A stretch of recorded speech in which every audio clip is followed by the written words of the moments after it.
توبہ کرنے کا طریقہ کیا ہے؟ ہمارے یہاں اکثر لوگ مسجدوں میں چلے جاتے ہیں، یا اللہ میری توبہ، لاکھ بار توبہ۔ میرے بھائیو، یہ تمہاری توبہ قبول نہیں ہوئی۔ میں آپ کو ایک ایسا طریقہ بتاتا ہوں، انشاءاللہ آپ کی توبہ اسی وقت قبول ہو جائے گی، شرط کے ساتھ بتا رہا ہوں۔ اور یہ طریقہ میں آپ کو بتا رہا ہوں، اللہ کے یہاں آپ کی توبہ قبول ہو جائے گی۔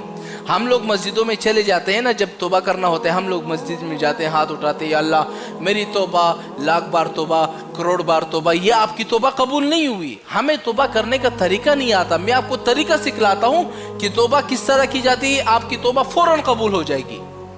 جتنے بھی بڑے گناہ کیے ہوں گے، چھوٹے گناہ کیے ہوں گے، صرف ایک دفعہ توبہ کر لو، سارے گناہ معاف ہو جائیں گے۔ اب توبہ کرنے کا طریقہ کیا ہے؟ مسجد میں چلے گئے، نماز آپ نے پڑھ لی، پھر اس کے بعد آپ نے 3 کام کرنے ہیں۔ پہلا کام کیا کرنا ہے؟ آپ لوگ جو گناہ کر رہے تھے ان سب گناہ کو آپ نے چھوڑنا ہوگا۔ یعنی میں اگر زنا کر رہا تھا، زنا کو ایک دم چھوڑ دو۔ شراب پی رہے تھے، ایک دم چھوڑ دو۔ چغلی کر رہے تھے، چھوڑ دو۔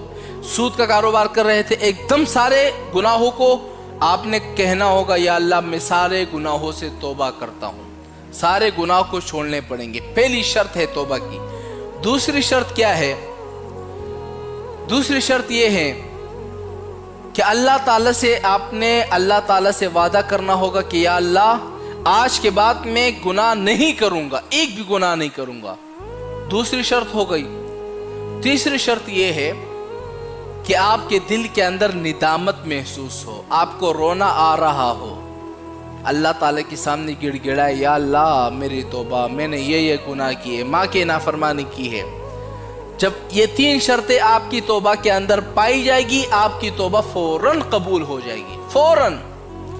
ہاں، بعض لوگ یہ کہتے ہیں یار مولانا صاحب ہم صبح توبہ کرتے ہیں، رات کو پھر گناہ ہو جاتا ہے۔ میرے بھائیو، گناہ ہر انسان سے ہوتا ہے۔ ایک دن کے اندر نا، اگر آپ 100 مرتبہ توبہ بھی کر لو، 100 دفعہ گناہ بھی ہو جائے، پھر سے توبہ کرو۔ اصل صحیح انسان وہی ہے جو گناہ کرنے کے بعد فوراً توبہ کرتا ہے، اور اس کی توبہ اللہ تعالیٰ قبول بھی کر دیتا ہے۔ یاد رکھو، دل کمزور نہیں کرو، یار میں توبہ کروں گا، مجھے پتہ ہے 1 گھنٹے کے بعد میں پھر گناہ کرنے لگ جاؤں گا۔